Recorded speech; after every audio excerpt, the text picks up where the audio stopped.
எங்கள் அப்பா வந்து ஒரு பெரிய பணக்காரரா இருந்தாங்க. வியாபாரம் பண்ணாங்க. அதாவது ஒரு நாள் எங்கள் அப்பா கடையில் வசூலாகிற காசு வந்து மூட்டையில் கட்டி தான் வீட்டுக்கு கொண்டு வருவாங்க. அப்போ ஊட்டியில் நான் பிறக்கும்போது நான் ஊட்டியில் தான் இருந்தேன். நான் 5, 6 வயசு வரையும் ஊட்டியில் தான் இருந்தது. அப்போ அங்கே தான் எங்கள் பெரியப்பாவுக்கும் எங்கள் அப்பாவுக்கும் கடை.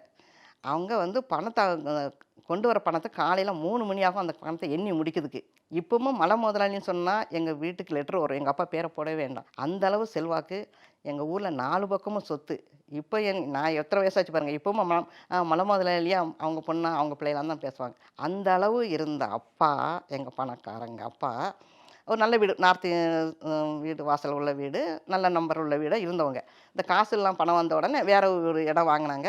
அந்த வீடும் சரியில்ல, தப்பான வீடு. வீட்டு நம்பர் 76ங்கிற 13. ஓகே. இந்த 13ங்கிற நம்பர் வேர்ல்டு லெவல்லே நெகட்டிவ் நம்பர். இப்ப அமெரிக்கா, லண்டன்லலாம் பார்த்தீங்கன்னா, பில்டிங்கில வந்து 13ஆம் நம்பரே போட மாட்டாங்க. 12க்கு அப்புறம் 14 இருக்கும். அந்த அளவுக்கு ஹோட்டல்லலாம் 13ஆம் நம்பர் போட மாட்டாங்க அப்படி.